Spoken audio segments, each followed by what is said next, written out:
Come closer, Nigerians. I've shouted, and lost my voice. I want to tell you what you don't know.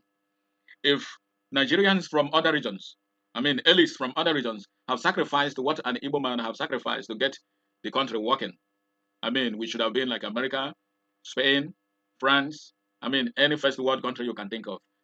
Before now, pounds was lesser than naira, dollar was lesser than naira. Let me put you back a bit to history and the propaganda you believed all the years. The elites are not really the problem. The problem is the masses, the ignorance masses, because the ignorance of the masses is the powerful tool in the hands of the. My name is Colonel Emmanuel Mwobosi. I am 80 years old. It is time to be bold. I am too old to lie. I am not afraid to die. It is time to tell you why we had to try. I am the last of the original coup plotters of January 15, 1966 with Major Chukwuma Kaduna Nzogu. I knew Nzogu well. We went to school together. We trained together. We trained at Sandhurst Military Academy, UK. We lived together. Nzogu was our first head of military intelligence. Let me tell you a little bit, not because this man said it. We knew all this because it was very certain before now.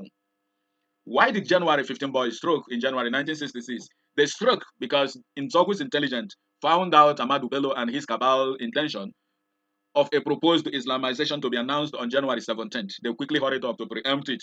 I will show you every fact you need to know: video, interviews, newsletters, records, confessions, and whatever you can justify facts. We organized a group of progressive military officers to carry out a coup on 15 January 1966 to stop a jihad and bring sanity to Nigeria, steeped in nepotism, corruption, and mass murders.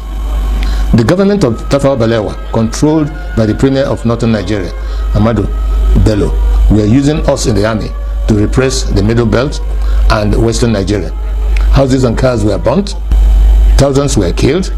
There were 9 of us that planned the January 15th revolution. Majors Nzogu, Anuforo, Ifajuna, Ademoyega, Chukwuka, Okafo, Onwachwegu, and Obienu, and myself. However, 4 of us started it: Major Ifajuna and Major Ademoyega in the south, and Major Nzogu and myself in the north. We then united as a single revolution. I am the last of the 4 original revolutionaries. None published the complete truth. Only me, Colonel Emmanuel Mwobosi, is alive today to tell the final truth, so that the lies will not triumph forever. They used us to repress the Middle Belt and the Yorubas. When we saw genocide, we began to disobey orders and swore to stop them. For instance, Major Chris Anoforo refused to release mass murderers caught with weapons and was court-martialed. He was replaced by Major Hassan Katsina, a northern Muslim willing to act. I was in Abeokuta, but refused to repress Yorubas. Instead, I opened our barracks as a safe place for them to run to.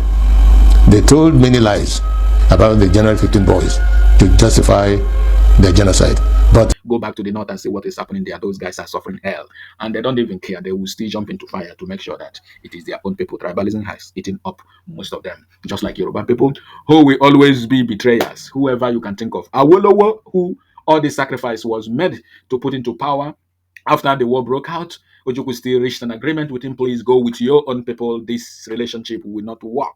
This relationship will not work. Awolowo agreed. And after he was released from prison, he was made the Minister of Finance. He was the same person who signed the policy that stopped every importation from anywhere around the world into Biafra land. That was what led to the agreement in Cameroon border that get us, Nigeria, forfeit Bakassi Peninsula, the oil-rich location that was used as collateral, and we lost it entirely.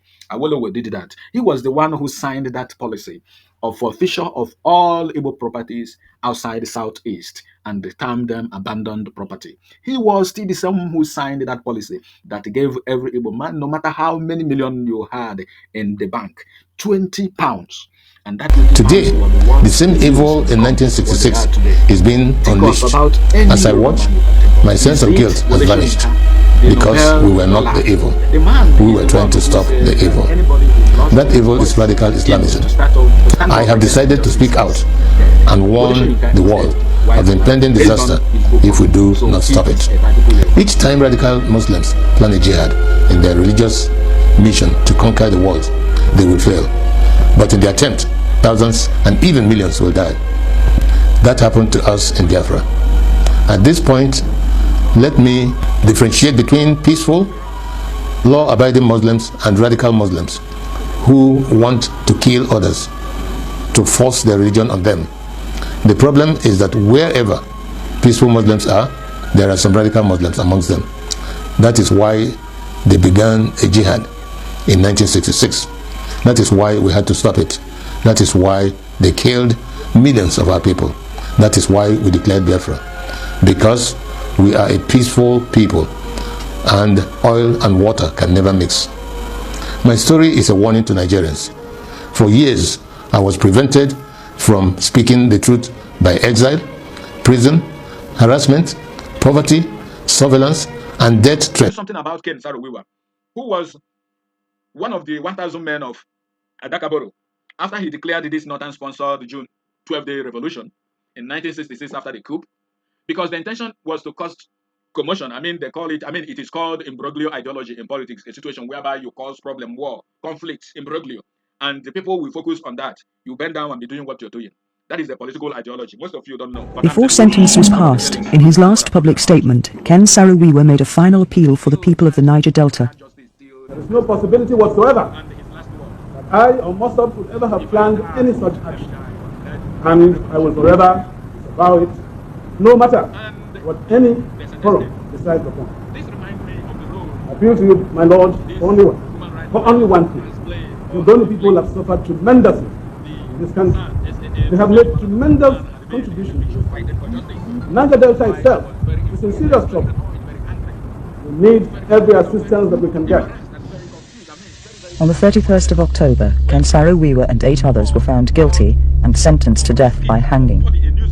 6 of the total 15 defendants were acquitted, including Ledum Mite.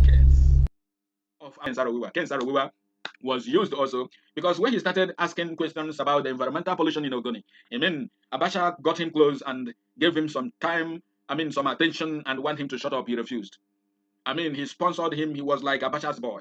He had his courage, but he don't know that you cannot be a goat cannot be a friend of a lion. And when he started asking much of that question and refused to back down, they manipulate him. They manipulate his own people against him. Adakaboro, Ken Saro-Wiwa did nothing but calling for justice. For attention for the people of Ogoni. But you know what? His people was used to witness against him. They were bribed to witness against him. I will show you everything here. They were bribed to witness against, to write, evidences against him. 2 witnesses who felt their conscience had pricked them sufficiently actually turned up and recanted their statements. The witnesses confessed to how much money they got and how Shell was also to be involved in providing such money. Shell have always denied that any approaches were made, whatever the witnesses claimed they were told. Now in great danger, the witness's testimony was captured on video by the defense team as evidence to show the tribunal. At this time, was promised that after this, in court, I'll be giving a house anywhere in the country. A contract from Shell and from FedEx, and some amount of money to buy my musical instruments. And the 4 ships that was spied, that Ken Saro-Wiwa's boys was accused of being the ones responsible. It wasn't them. It was the power that be that encouraged these people to reject Ken Saro-Wiwa's ideology and fight. That they will empower them. You want to empower people you've been looting their oil for years. All they ask is to let us have a breath of space, a breath of life. We don't have drinking water. In fact, these people are living in hut. Hut. Do you know hut? In butch houses. You are extracting billions of dollars from their land, and you don't want to give them. You can be a devil incarnate to do that. What kind of empowerment you want to give them? They gather them together, trying to use them, and they send boys against the 4 chiefs on a meeting. They get them deleted and accused Saro-Wiwa's men. Saro-Wiwa wasn't in town then. They said he consented for it. He approved for it. They got them arrested. Ogoni 9. The rest of the group backed down, ran away, hanged up, retrieved. They retreat. They exclude themselves. And Ogoni 9, only Saro-Wiwa was actually asking for justice, and he still consisting of 2 judges and a military officer. Moment.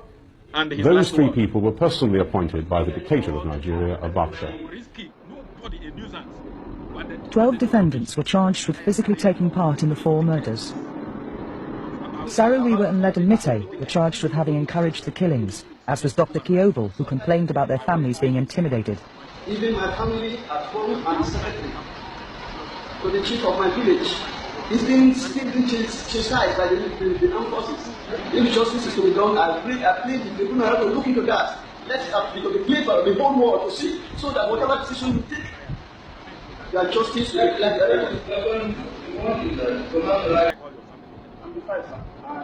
As a lawyer, Ledem Mitte attempted to defend himself, but was continually blocked by the tribunal.